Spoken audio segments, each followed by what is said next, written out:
This week's guest, Robin Clifford Wood, talks about Rachel Field, the most famous 20th century writer you've never heard of, and the subject of her book, The Field House, A Writer's Life Lost and Found on an Island in Maine. You know, people just adored her. You know, I think she just had a real spark, and that shows both in her writing. I so wish I could have met her. Welcome to Writers' Voices with Monica and Caroline. I'm your host, Monica Hadley, and I'm doing this interview today solo. I know a lot of you tune in just to hear my mom because she's at 86. She has a lot to offer, but so she'll be back with us soon. Anyway, we have a really fascinating book today, and the whole story, the story of how the book was written, I think is as interesting as the story that the book is about. And it is called The Field House, A Writer's Life Lost and Found on an Island in Maine by Robin Clifford Wood. And Robin has a BA from Yale, an MA in English from the University of Rochester, and an MFA in creative writing from the University of Southern Maine. During 25 years as a full-time mom, she published local human interest features in New Hampshire and New York and Massachusetts, and spent 7 years as a regular columnist. She began teaching writing at the college level in 2015. Her articles have appeared in many magazines, and she's known for the powerful essay, How Do You Help Your Parents Die? Her award-winning poetry has received national recognition. She lives in central Maine with her husband and dogs, and this is The Field House is her first book. So welcome to Writers' Voices, Robin. Thank you so much. It's wonderful to be here.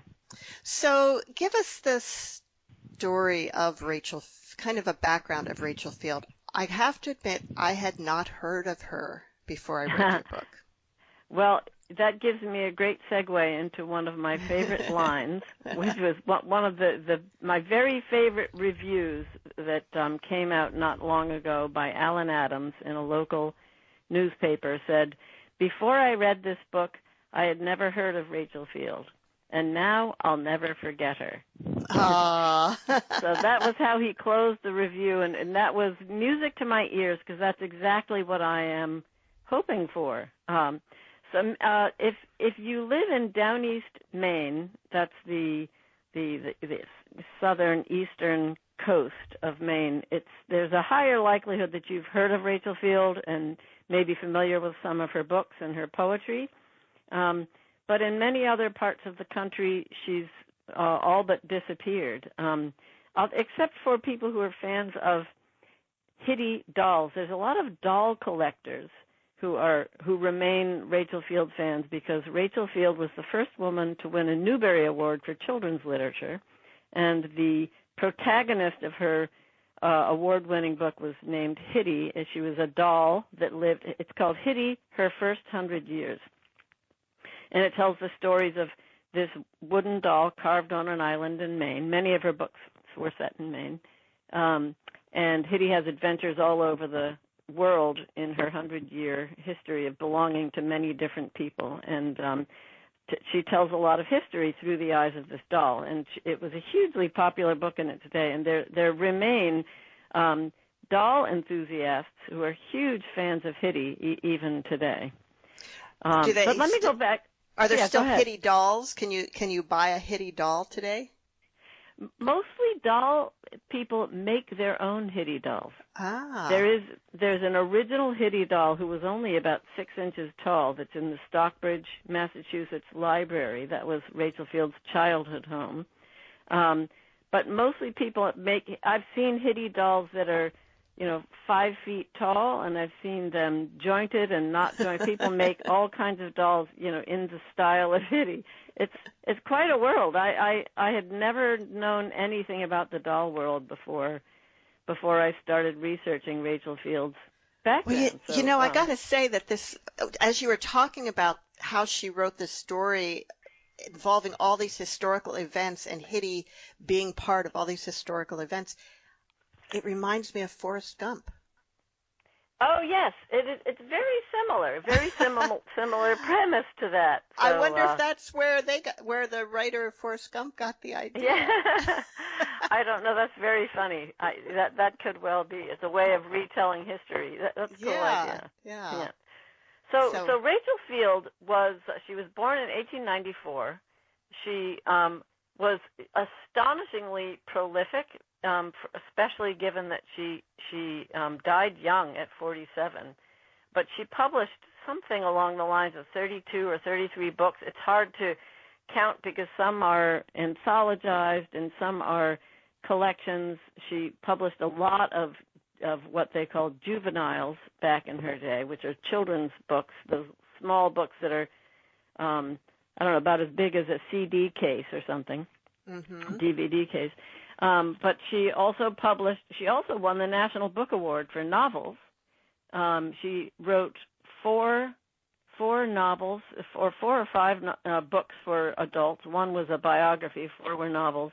3 of them were made into films, and one of them was nominated for Best Picture and starred Bette Davis, who became a great friend of Rachel Field's, and she finished her life in Hollywood as a rising star. Disney chose her to write the lyric for the Ave Maria segment in Fantasia, and she was on a short list that I have in that I got to see in some of my archive research, where they were discussing who they wanted to be the screenwriter for Gone with the Wind. And Rachel Field was on this list that included William Faulkner and Sinclair Lewis and Thornton Wilder. And I found that interesting, even though they would not let her be the screenwriter for her own books.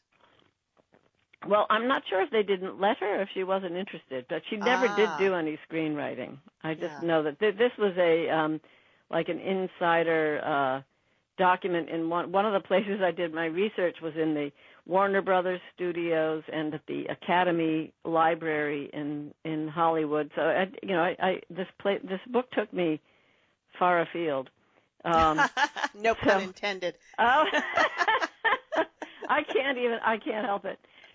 She also, one of her poems called Prayer for a Child won the Caldecott Medal after Rachel died. So there's the background of Rachel Field. She was quite renowned, a rising star, and then died quite suddenly at age 47. And the explanations were unclear. I mean, it died of complications after surgery, but it was never really specified. And that was one of the things So I should back up a bit now. I'm babbling on. Would you like me to talk about how I got connected to Rachel Field? Yeah, that's a good place to circle back to. Okay.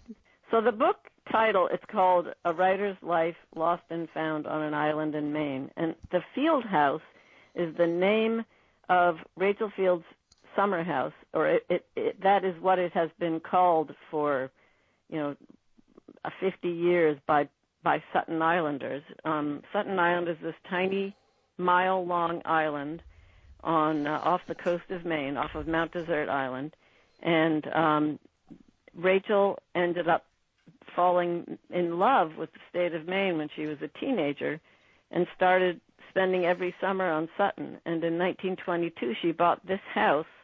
She called it the Playhouse because she used money from her plays to buy it. And then spent every summer there and wrote a ton there, and it inspired a lot of her most successful writing of all kinds. And then my husband and I bought that very house in 1994. And were you familiar with Rachel at that time? I barely. I was like many people. I hadn't really heard. What I knew was a poem called "If Once You Have Slept on an Island, You'll Never Be Quite the Same." It's this lovely lyrical poem, very popular along the coast of Maine where there's tons of islands. But I also found a copy of it in my great aunt's house on an island in a lake in the Adirondacks of New York. So I think island people all over the world have gravitated to this poem. But once I started spending time in that house, I was intrigued by this, I guess, the presence of this creative spirit from the past, because this island has no roads, there's no facilities. You carry your baggage in a wheelbarrow or on your back to get, across the mile-long island to the house from where the ferry drops you off. So when people sell a house, they tend to sell it full of all the stuff that you had there. So her books are on the shelves. She has magazines in the attic. There's souvenirs she brought back from Europe in 1920 that I found in drawers at galley proofs of one of her poetry books. So, I mean, I was like, it really felt like I was living with her stuff. And I started reading her work. I adored her poetry. It's this lovely, uplifting, philosophical, sort of this beautiful outlook on the ups and downs of life and the insights into humanity. And I just loved it. But then, and it's very accessible. Yes. Like the meaning of the poem is not, you don't have to go searching for it. It's right there. No, that's right. But it's said in a way that, it's conveyed in a way that is like, oh, I never quite saw it that way. Yeah. Before. Yeah, I think that's exactly right. Could I read you one poem just to give you an idea? So she wrote a lot of her earliest poetry was from was children's poetry, but I think that most successful children's poetry also appeals to adults. So here's one definitely that I really like. It's called Some People. Isn't it strange some people make you feel so tired inside? Your thoughts begin to shrivel up like leaves all brown and dried. But when you're with some other ones, it's stranger still to find your thoughts as thick as fireflies all shiny in your mind. And I love that. And that's a lot of her poetry talks about how people can lift others up or put them down, and kind of makes the point of how simple it is to add beauty and delight into the world rather than knocking people back. So, her poetry also reminds me a bit of A.A. Milne's poetry. Mm-hmm. And that he would have been writing maybe a little bit earlier than her, but, kind of the same time period. She was born in 1894. Yes. I think he was born in 1882. But he's famous, of course, for Winnie the Pooh. Yeah. But he also wrote children's poetry. And there was a poem that has always stuck with me about. It's called "Have You Been a Good Girl, Jane?" Uh-huh. And it's so. But anyway, her work reminded me of that. Yes, I can very much see that. There's a little bit of Robert Louis Stevenson sometimes in some of them too, I think. Yes. Like I'd love to go up in a swing. That some of it is the rhythms and whimsical nature of them are similar. Yeah, I agree with you. So I've started to get really enchanted by her work, and then I started asking about the woman herself. And once I started looking into the research locally, there were all these mysteries about her life. First of all, no one really knew exactly what she died of, because it was really out of nowhere. There was also talk about, did she have children, and some people thought, yes, I think she had a daughter, but where no trace of any daughter living today. So if she did have a daughter, where is she now? And I thought she had infertility issues. There's whispers about that. And she had this very late. She didn't marry till she was 40, and she married an actor. But she kind of came from a pedigreed sort of aristocratic line, even though her family itself was not well-to-do at all. And I think there was talk about maybe it was this, inappropriate match. And then there was a sister who maybe had been at Sutton with her for years and then disappeared also, like what happened to her. And maybe she there was madness in the family. There's all these things. I thought, what the heck is all this about? And so I started. Plus, the other big mystery was in her adult poetry. There's really intense heartbreak in a lot of her poems in her collection called Fear is the Thorn. But her relationship with Arthur Peterson, who she married at age 40, showed nothing. In all the archives and the letters that I read, I didn't see anything about that indicated any kind of angst or heartache that showed up in these poems. And I thought, who was this love interest in her life that drew this from her? And it took me years and years before I found the answers to all these questions, and most of them, I got most of them. So had no one ever written a biography of her before? No, this is the first one. There had been sort of academic articles that were very useful to me, but no full bio.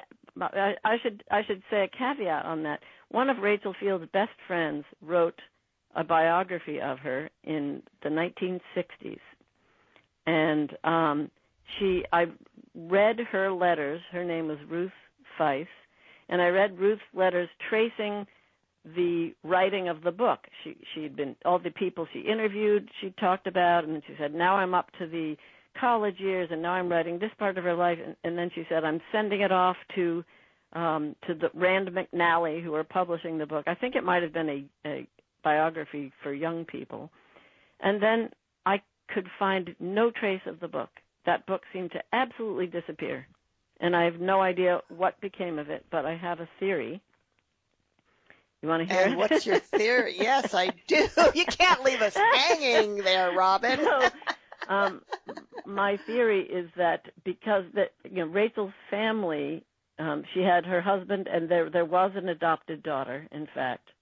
And after Rachel's death, her family just sank. It just seemed like they had a tough time. Now, maybe her daughter had some good years, but she died at age 21, and that death was so tragic. And the husband had always been very private about sharing anything personal. And it was right around the time that Hannah died that Ruth's book was headed for the publisher. And I bet that when that happened, that Arthur Peterson said, "Forget it. I don't want anything published about Rachel. I don't want to bring this into the public eye anymore."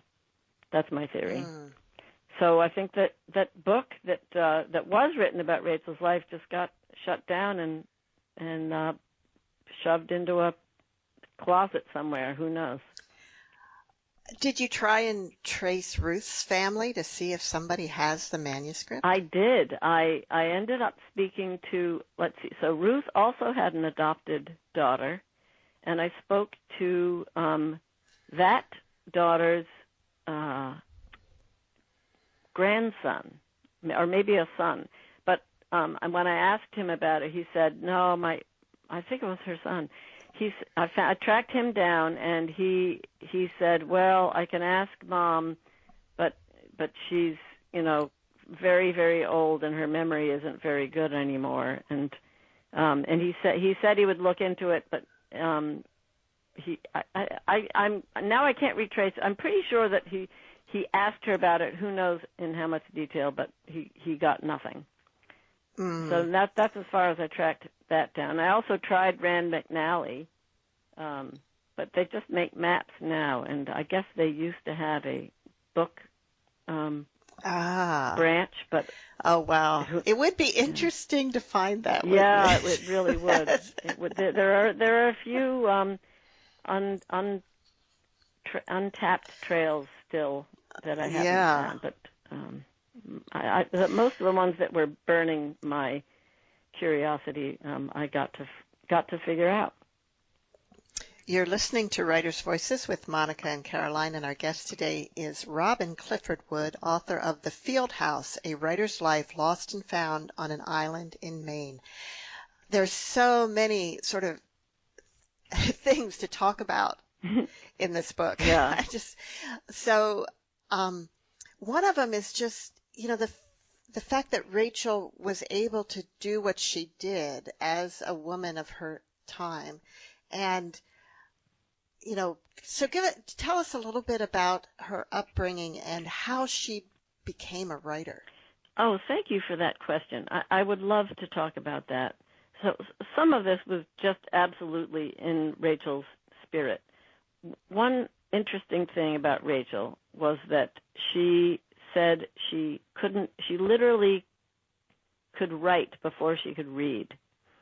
She had an incredible memory for hearing reading. People read aloud to her all the time, both her mother and Aunt Kitty, who raised Rachel and her sister, because her dad died when Rachel was a baby. But also the little local schoolhouse she attended in Stockbridge. They read aloud to them all the time. And Rachel would memorize poems on a single reading. They put on plays, and Rachel would have every part memorized in no time. She played the part of Shylock in The Merchant of Venice when she was 9. And so I think she was exposed to tons of reading. But by listening. And so she wrote, she could form letters, but didn't really, and knew how to make her name, but she couldn't read herself until she was 10 years old. But she always loved the writing part. She lived next door to the Stockbridge Library. And once she did start reading, she started reading St. Nicholas Magazine. And that's where she published her first piece when she was 16. And she started writing, as a child. She made a little handmade book by sewing pages together and wrote B-O-O-K on it. That was her first book. And so But was there anything on the pages? No, she talked very specifically about being reluctant to mar the blank pages. So her first book was just a book of promise, I guess. But she wrote in high school. She was recognized by her high school classmates as a writer. I think she wrote the class poem. And she went to Radcliffe. She couldn't get into Radcliffe because she wasn't a great student in many ways, but she had this gift for writing. So they accepted her as a special student, which is a category they had back then that no longer exists. And she did attend Radcliffe for 4 years and studied writing, playwriting, and ended up getting a job in New York City as reading synopses for a play company. So I thought that was interesting. The special student status meant that she would never get a degree, right? But it's fascinating to me that even existed. Yeah. So that they recognize, okay, we don't want to give a degree to this person because they're not smart enough to represent us, but we still want them here. Yeah. Yeah, isn't that funny? So, Thank goodness they did have that, and it seems like something they ought to still do, doesn't it? Yeah. Although the denying of the degree feels like a little slap in the face. I don't know. It's kind of like a weighted gift in a way. Who knows? There are a lot of schools that will let you audit a class, take classes without getting credit for them. Right. I guess maybe that's similar to that. I guess that's right. So anyway, she worked her tail off. She wrote feverishly and worked very hard on all the details. She was also an illustrator, so she wrote, she illustrated, she edited, she designed her covers. I mean, she was sort of an editor's dream, and editors really enjoyed working with her. Although she got tough when she got successful. She was a tough negotiator, and she just was a pretty driven woman, but always just sort of known for being the most generous and delightful friend and storyteller, and had this musical voice and enchanting presence. People just adored her. But I think she just had a real spark, and that shows both in her writing. I so wish I could have met her. Oh, I know. Yeah. I know. It's sad that she died so young. Yes, it's very sad. So, but yeah, Wow. she worked her way up, and when she got to New York in the early 20s, late 19 teens and early 20s, she did befriend a bunch of women. At that time, the publishing world had just opened up the possibility of women as having leading roles in the publishing industry, but only in the realm of children's literature. So I guess they figured, well, women know about children, so they could be, have high publishing positions in children's literature. And that Rachel got to know a bunch of those people, and had a very impressive circle of women friends in New York City, in the publishing industry, in the New York library system, in a lot of the publications of the time, and so that was a huge help to her too. But it was often hard to be a working woman and be a wife and mother, and she longed to be both. But I know that the long delay in her finding romance, finding a husband, was partly because I think women weren't really seen as able to do both of those things. And it would have been difficult when starting out, to be married, probably. Yes, yeah. And have children. Yeah, yeah. I think that's right. Although there were some other, writers maybe a little later than that who were able to combine the two. Yes. Yeah.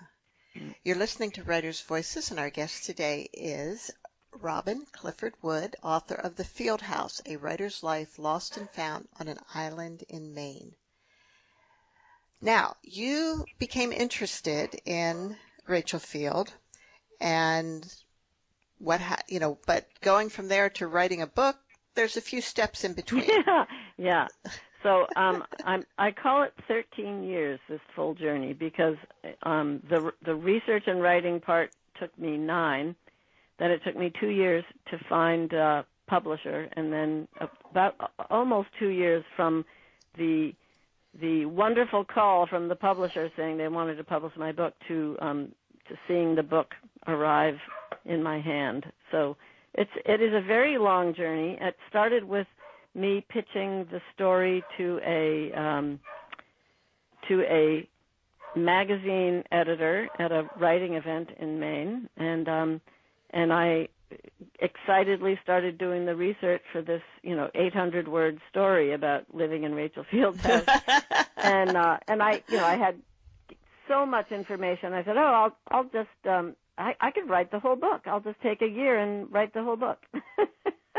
So I was quite naive at that time, and but I kind of caught the research bug, and I found archives. I was very fortunate because there are caches of Rachel Field letters all over the country, and they also, in a weird way, weird synchronicity, as my sister would call it, they all ended up in places I was going anyway. I was a full-time mom. I had 4 kids. It was a very full life, and I kept on going astray away from the writing. I wanted to write, but I'd get discouraged and leave it behind, and then I'd have a call from an archivist who said, "Oh, someone's donating the Rachel Field collection. Can I connect the two of you?" Or, "Oh, I heard you know about Rachel Field. Can you tell me about this copyright for this poem?" Or, "Can you come read this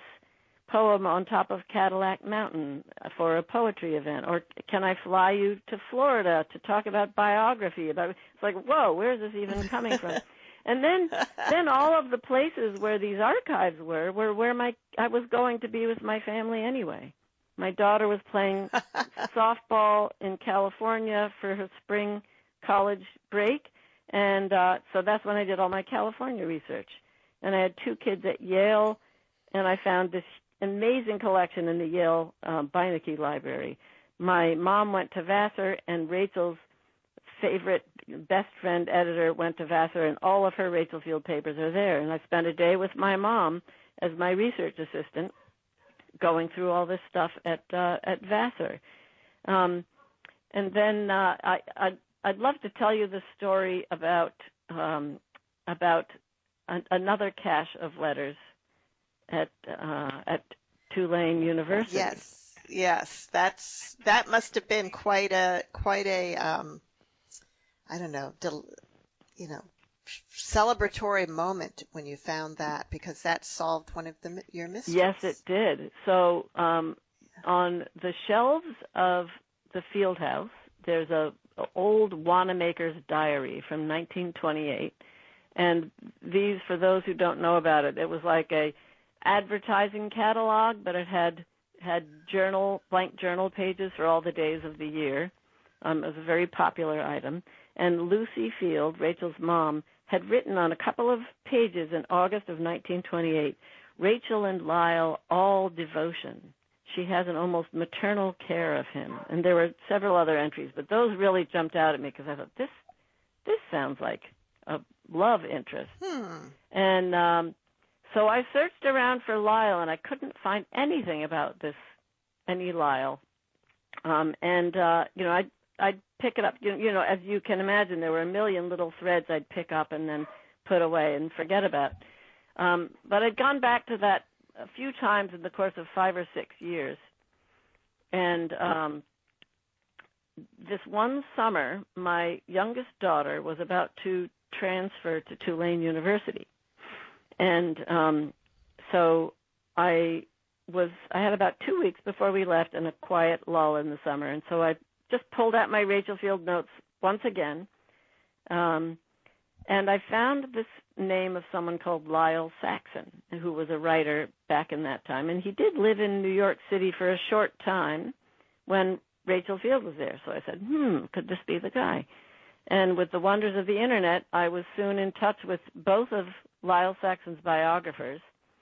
And the second one just said she was stunned, and she said, "I can't believe you live in Rachel Field's house." I said, "Oh, why?" And she said, I have read the most incredible letters written by Rachel Field. I almost wrote her biography myself because of those letters. I've never seen anything like them. I'm sure she was in love with Lyle Saxon. And I said, "Oh, my gosh." I said, wow, this is it. And then I said, "Where are those letters?" And she said, "They're in the archives at Tulane University." And here I was just about to drive down there for the first time with my daughter. And, so it just, those things just kept on being laid out in my path. So, and that's what kept you going all those years. Kept me going all those years, for sure. I felt like Rachel was really almost reaching out to me. I felt like it became like a calling. I was like a woman obsessed. I had to write Rachel's story because she just wouldn't let me put it away. Well, that's, one of the things that amazes me is really that nobody else did, that she was so forgotten, because being the first woman to win Newbery and winning a what was the other award? Caldecott and the National Book Award. Yeah, National Book Award. And she should have been much better known. Yeah. Well, and her life should have been, there should have been movies made about her and things like that. That's how I feel. Yeah. From some letters after her death, I know that Arthur went into a Great Depression. I think he was extremely protective of Rachel's sister, and the stigma around mental illness in that time was powerful, so he was very guarded about anyone ever talking about the sister.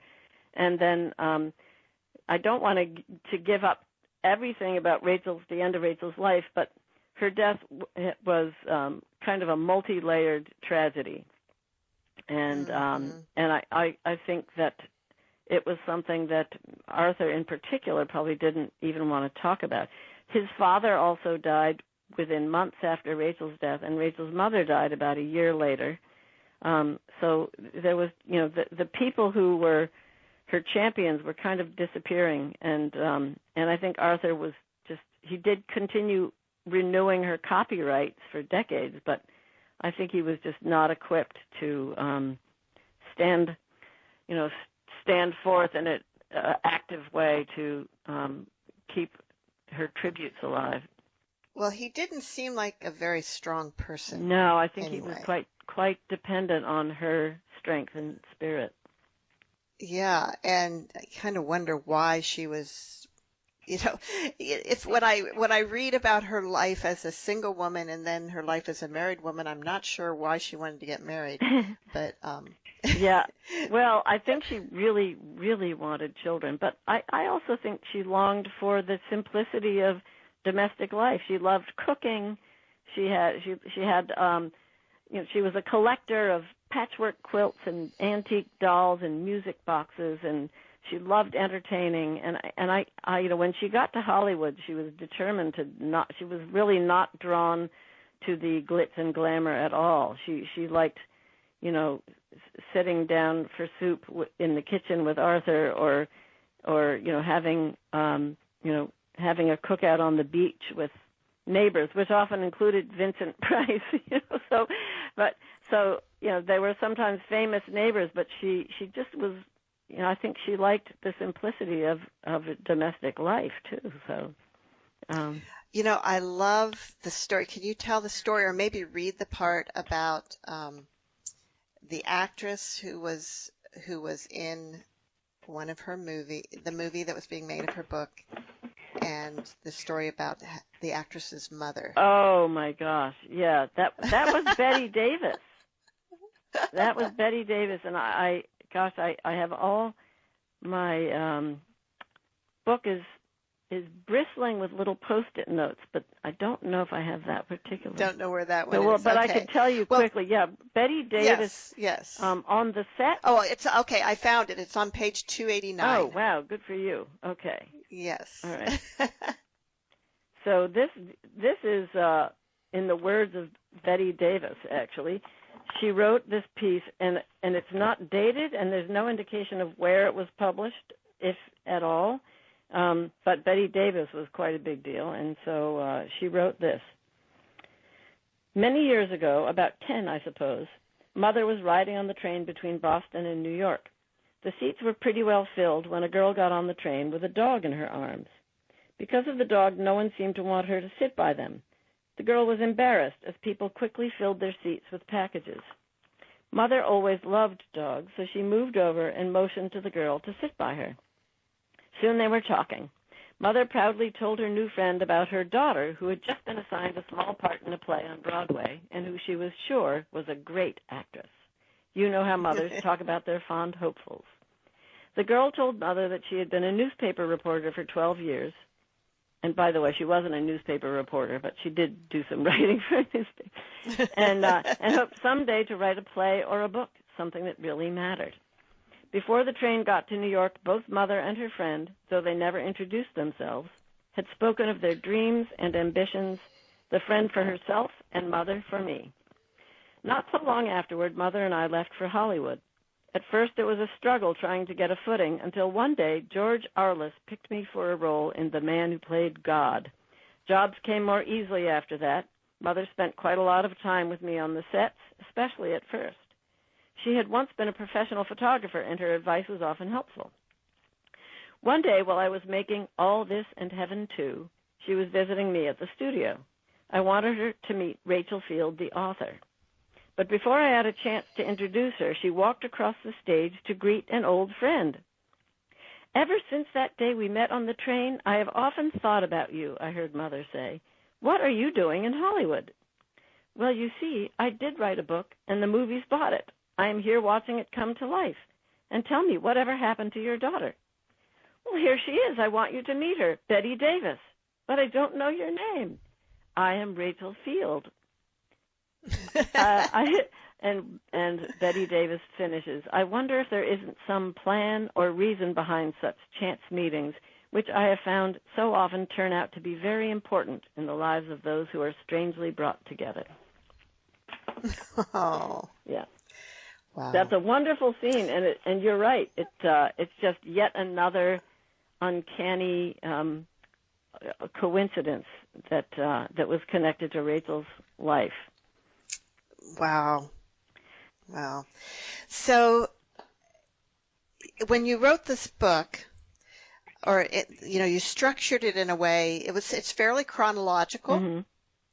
but it's interspersed with your letters to Rachel and a lot of letters to and from Rachel. So it's not just you describing it, you're actually showing here's what she was saying, writing to friends, or what friends were writing to her or sometimes about her. Yes. Yeah. And then these letters that you wrote to her. So tell me how you decided to do it that way. Sure. Well, for years, as I said, I was carrying Rachel's torch, and I felt like I just had been chosen for this quest to write Rachel's story. And as I gathered all this material around the country, I too was in love with her writing and her letters, and also the letters of many of her friends and people who wrote about her. And so I highlighted my favorite passages all along the way, and I had this huge collection of Rachel's voice in letters that I wanted to include in the book. So a lot of the chapters were really written around the letters that I wanted to include. And so that's how that structure came about.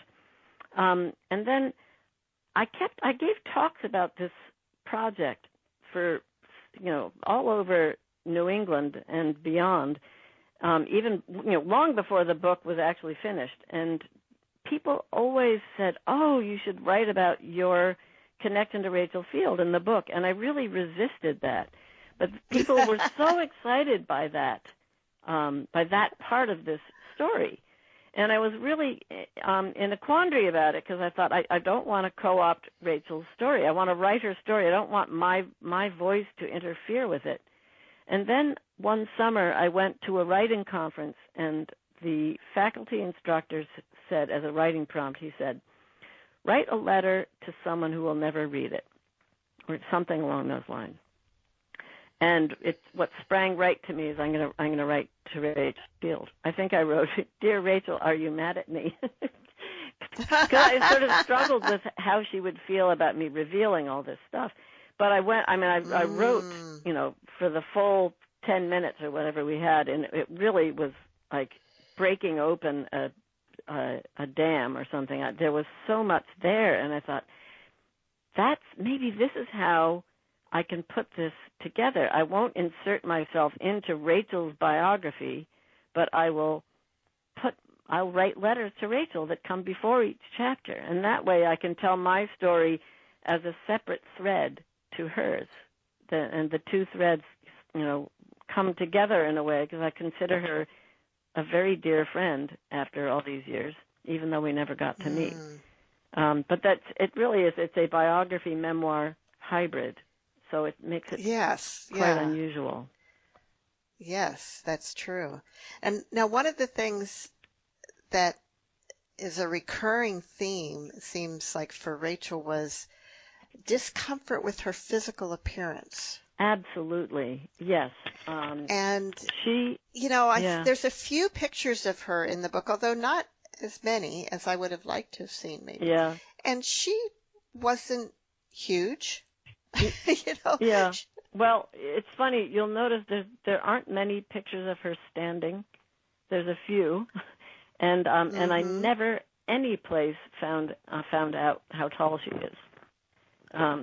Well, she was obviously tall, but she wasn't heavy. Yes, certainly she was not obese, but she was not a small. She wasn't like tall and gangly. She was a substantial woman, I think you'd call her. I think in a beautiful way. But also it wasn't just the fact that I think that inside herself she felt like she wrote about elves and fairies and sprites a lot in her early work and her stuff for children, and she was not sprite-like. So I should probably read this one poem of hers. The other thing is, people said, "Oh, she looks just like her father," that she had these sort of heavy masculine features, just like the Field family dad that she never got to know. And she, many of her poems, her prose, her one children's novel is all about being uncomfortable in the skin you're in, sort of having a disconnect between what you look like from the outside and who you feel like on the inside. One book, Hepatica Hawks, was about a young woman who was a giantess who traveled with a circus freak show, and wished to fit into the rest of the world. So and she even said that was one of her most autobiographical books. So I just find that so sad, but I think it's still true that women are kind of told or often grow up with this belief that the less room they take up physically in the world, the more attractive they are. Oh, I love that way of putting it, Monica. You're absolutely right. Women are supposed to be delicate, like lace. Yeah. And I think it's a terrible tragedy, and it's very sad. Yeah, and I'm tall, and I've never been uncomfortable about being tall, but I do remember feeling uncomfortable about having large feet. Right. I was tall and very slender for a large part of my life. Now I'm not so slender, and it's taken me a while to get used to taking up more space and feeling good about that. Yeah. Whereas I think a lot of men are, they're applauded for being large. It's the opposite. Yeah. It's definitely the opposite. And, the pictures of her remind me a little bit of Julia Child. Yes, that's the pictures of Rachel. Yeah. I think you think. But I think that Julia was okay with who she was physically. Yeah. Yep, I think you're right. Yeah, I think there was this romantic side of Rachel. I've had one book group said to me, well, frankly, I don't think Rachel Field had she wasn't very good about choosing men. True. So I think this is a struggle that she, contended with for much of her life. That she didn't feel attractive. Yeah. And, I bet having her father die so young is part of that too. How so, do you think? Because she didn't have that male approval. Yes, I see. In her life at an early age. Oh, that makes a lot of sense. Yeah. Yeah. Yeah. Well, Yeah, read that poem for us that you're going to read. Sure, that My Inside Self. Yes. Yeah. And this was anthologized numerous times. This is I met one woman who was a regular on Sutton Island, was so thrilled to learn. She selected this poem when she was in grade school to memorize for a school event, having no idea that it had been written by Rachel Field. But she had chosen this poem and then later found out that it was written by this famous Sutton Island woman. So it's called My Inside Self. My inside self and my outside self are different as can be. My outside self wears gingham smocks, and very round is she, with freckles sprinkled on her nose and smoothly parted hair, and clumsy feet that cannot dance in heavy shoes and square. But oh, my little inside self in gown of misty rose, she dances lighter than a leaf on blithe and twinkling toes. Her hair is blowing gold, and if you chanced her face to see, you would not think she could belong to staid and sober me. We're getting short on time. Is there another section you would like to read? I think I would like to read a bit of one of my letters, maybe just to give a sense of what those sound Perfect. like. Okay. Yes. Dear Rachel, 14 years after my first summer in your house, I began to get serious about getting to know you. It helped that I had become a year-round resident of the state of Maine. If you were working on getting my attention all that time, I apologize for taking so long to get around to the job. I have grown attached to the state of Maine just as you did. It is a place that loves its artists and writers, and I painstakingly slowly, found a place of belonging here as a writer. It was largely because of you that I finally broke into writing with conviction in the spring of 2008 when I bravely pitched an idea for a magazine feature to an editor at a writer's workshop in southern Maine. I told her about sharing a house with a famous Maine writer from long ago, and she was intrigued. That summer, I got the assignment to write the story for Port City Life magazine. I began researching in earnest for the article that would come out the following summer. I feel strange talking to you about what I read in your letters and journals. There are times when I wonder if I might know you better now than anyone ever knew you in life, because I read your childhood journals, your college letters, and all the stories of your evolving adult womanhood all at once. I got to spread the entire timeline of your life before me and study it. I unearthed secret chapters and put them together with the unexplained non-secret parts and tried to figure out how everything fit. But I won't go into all of that just now. I'll stop there, I think. Thank you. Yeah. That was Robin Clifford Wood reading from The Field House, A Writer's Life Lost and Found on an Island in Maine. You know, one of the things that you have to note on this is how important the archives of her letters were.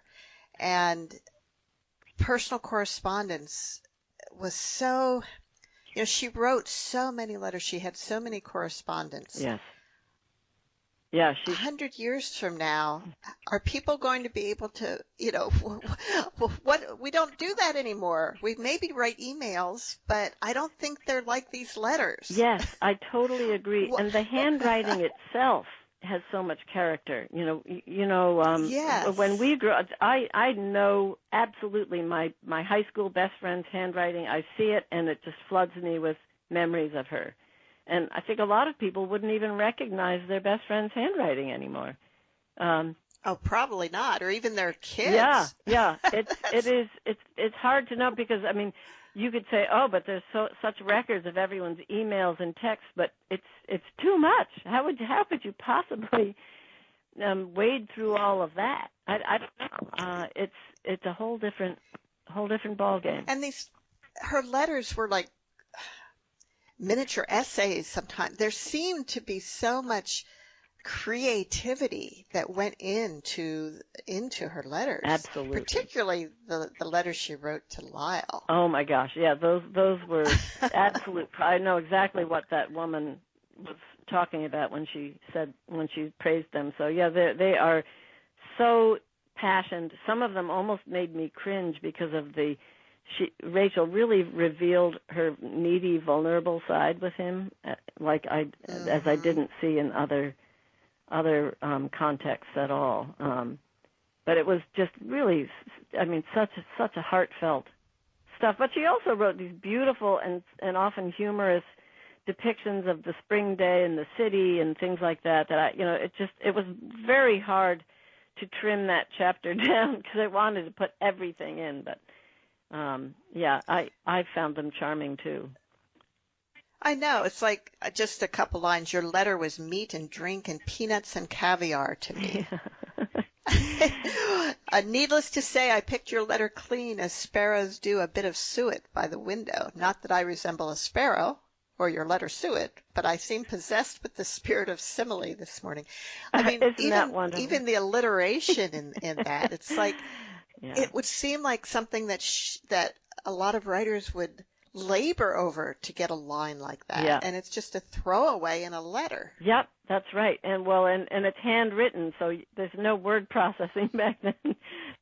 So either she did a lot of drafts or it just flowed out of her just like that. I'm inclined to think the latter. Yeah. So in the few minutes we have left, Robin, tell me a little bit about your path to publication of the book. You said it took 2 years, so I'm guessing it wasn't. Oh, the path to publication. An easy thing. So yeah.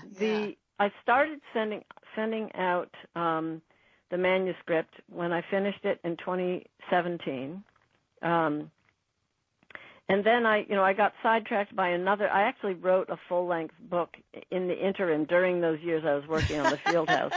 it's purely memoir, and it was around my mother's end of life, but also my relationship with her throughout our lives. But I got quite impassioned about how we die in the United States and the problems with that. But so I was sidetracked a fair amount from this book, and so I didn't find an agent. I didn't find a publisher. I tried local publishing houses, and I had kind of set it aside when I had sent it to She Writes Press, which is this fabulous hybrid publishing model that is, that's an award-winning institution now, and I see why, because they do such a wonderful job. Their cover design's fantastic. The network of women writers they connect you to is, just become an essential resource for me, and so there's a lot of great things about it. But they have quite a backlog of authors, so that's partly why they were looking so far out for publication. Mm. And so what about that makes it a hybrid press? Well, the authors do have to buy into the process. You pay part of the upfront fees, but you also keep a lot more of it, and you keep a lot more creative control. But they got it up on Amazon. They do all the copywriting. They are responsible for the publishing services. Ingram Publishing Services distributes it all over the country. So it's all over the internet, and you can order it from any bookstore, and that was all taken care of for me. But I had to I hired my own copy editor, but they also do copy editing, which you hire out, and I think a lot of the marketing is also up to me. I hired my own publicist, which is what they recommend, or some people do their own marketing. So it's a combination of self-motivation and using their sources. But they don't publish just any book. Oh no, there's definitely selectivity about it. Yeah, all the books. I've done a number of interviews with their authors, and they've all been excellent books. I've been excited. Yeah, books. I've read a number of She Writes authors now, and I've liked everyone I've read. So it's pretty. Yeah, me too. Yeah, and as they win awards and get even more selective, I think they're getting more and more people, approaching them. So it's probably going to get harder and harder to, be accepted. Well, here's a shout out to the new models in publishing. Yeah. And it'd be interesting to see what Rachel would have made of them if she were around today. Yeah. Yeah. And Robin, we're out of time. Well, so it felt like 5 minutes practically. That was really fun talking to you. And it was a great conversation. We always like to close with a quote, and I have one that I found on brainyquote.com from Rachel Field. She wrote, "I used to think I had ambition, but now I'm not so sure. It may have only been discontent. They're easily confused." Oh, I love that. Yeah, she was full of wisdom. Yeah. Well, thank you so much for being with us today. Thank you, and I hope people will enjoy the Field House. I'm happy to join book groups and talk about this anytime. Fantastic. All right. See you all next week on Writers' Voices.